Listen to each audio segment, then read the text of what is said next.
गन्ने का भरपूर उत्पादन और आदर्श पैदावार तभी संभव है जब हम पेड़ी गन्ने से भी भरपूर पैदावार ले सकें। क्योंकि दोस्तों, ये जो पेड़ी गन्ना होता है, यही किसान के लिए विशेष बचत होती है, क्योंकि इसमें जुताई का खर्चा बचता है, बीज का खर्चा बचता है और भी कई प्रकार के जो खर्च हैं वो बच जाते हैं। यदि हमें पेड़ी गन्ने से ज़्यादा पैदावार मिल सके तो ये हमारे गन्ने की आदर्श पैदावार हो सकती है और एक हमें आदर्श मुनाफा मिल सकता है।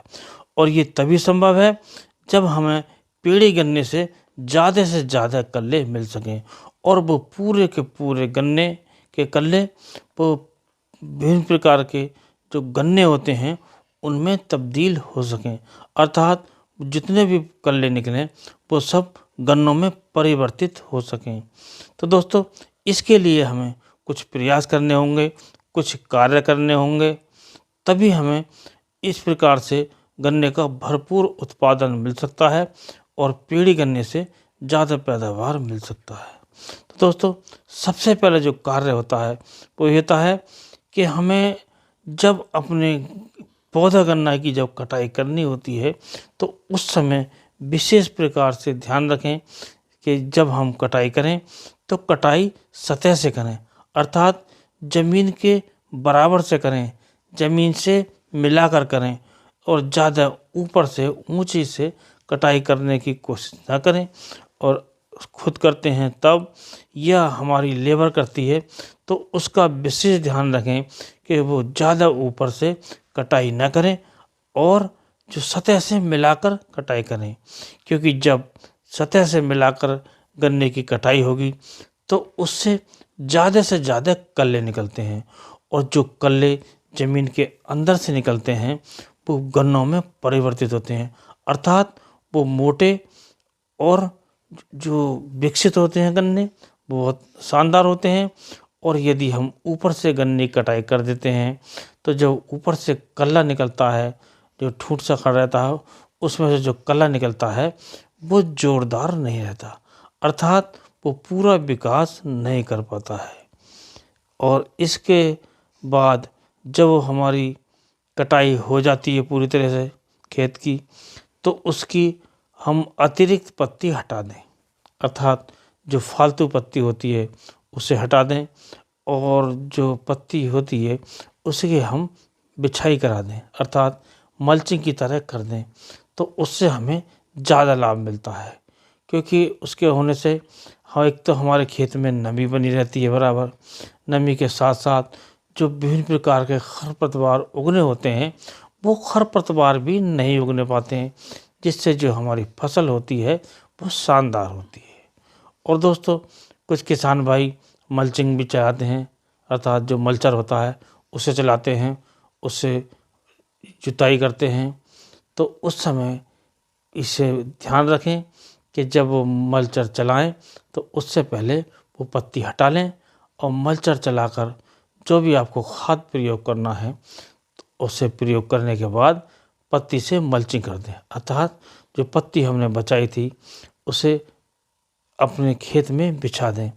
तो उससे पूरा फ़ायदा मिलता है, वही फ़ायदा कि एक तो इससे लंबे समय तक नमी बनी रहती है और इसके साथ साथ जो विभिन्न प्रकार के खरपतवार हमारे खेत में होते हैं, जो बीज होते हैं वो नहीं उग पाते हैं और वो हमारे खेत साफ़ सुथरे रहते हैं और खेत हमारे जो विभिन्न प्रकार के जो खरपतवार हैं उनसे मुक्त रहते हैं और किसी प्रकार की घास हमारे खेत में नहीं उग पाती है और हमारा गन्ना जो है शानदार होता है।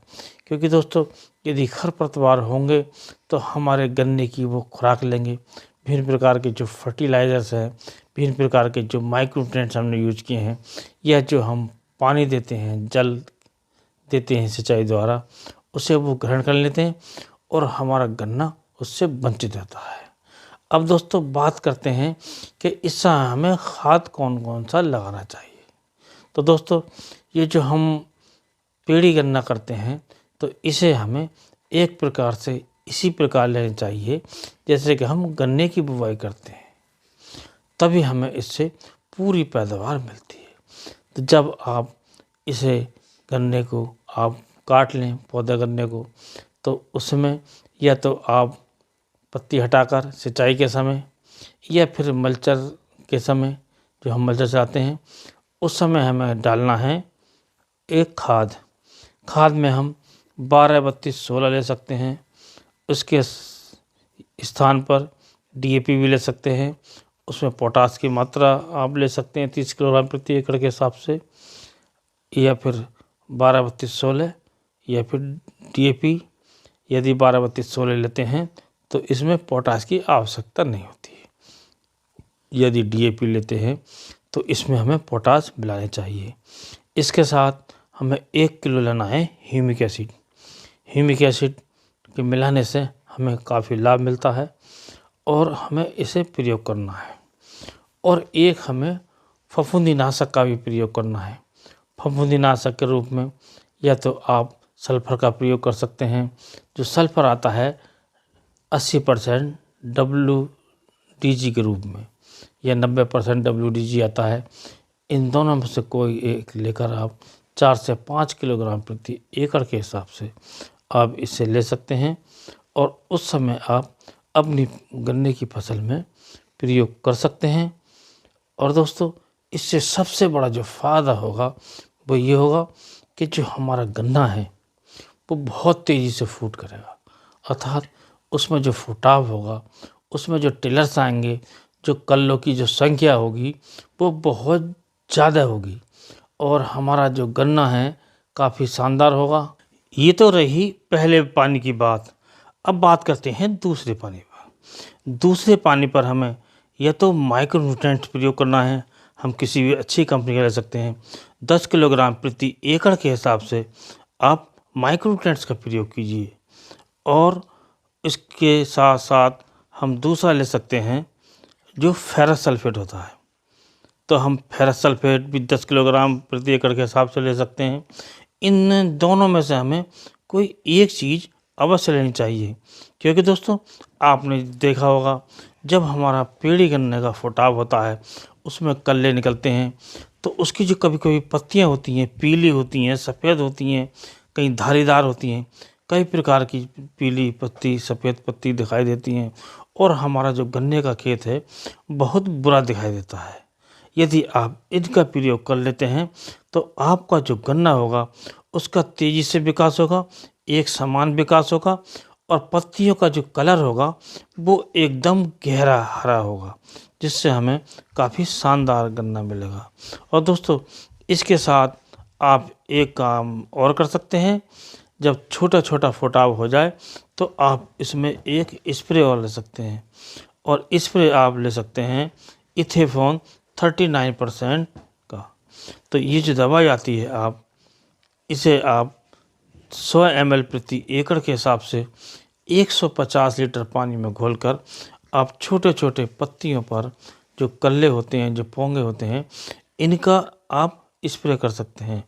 और स्प्रे आप करते हैं तो इससे कल्लों का जो फुटाव है बहुत तेज़ी से होता है। कुल मिलाकर हमें ज़्यादा कल्ले मिलते हैं, ज़्यादा गन्ने मिलते हैं। तो ऐसा करने से हमें कल्लों की संख्या ज़्यादा मिलेगी, गन्नों की संख्या ज़्यादा मिलेगी। और दोस्तों, एक बात का और हमें ध्यान रखना है कि जो हम पोंगे छोड़ते हैं, कुछ किसान भाई जो कल्ले छोड़ते हैं शुरू में कटाई के समय, उन्हें ना छोड़ें तो ज़्यादा अच्छा होता है। क्योंकि दोस्तों पोंगे कहीं कम होते हैं, कहीं ज़्यादा होते हैं, कहीं नहीं होते हैं, तो हमारा जो गन्ना है एक समान नहीं हो पाता है। तो आप ये कोशिश करें कि पौधे गन्ने की कटाई के साथ ये पोंगे की भी कटाई कर दें तो ज़्यादा अच्छा रहा है। क्योंकि दोस्तों देखा गया है कि इन पोंगों में जो बीमारी आती है, जो कीट आते हैं, वो सबसे जल्दी आते हैं। कुल मिलाकर जो हमारा दवाई का खर्चा है वो बढ़ जाता है। तो इस प्रकार आप अपने पेड़ी गन्ने से ज़्यादा कल्ले लेकर ज़्यादा पैदावार ले सकते हैं और कुल मिलाकर हमें गन्ने से ज़्यादा उत्पादन मिल सकता है।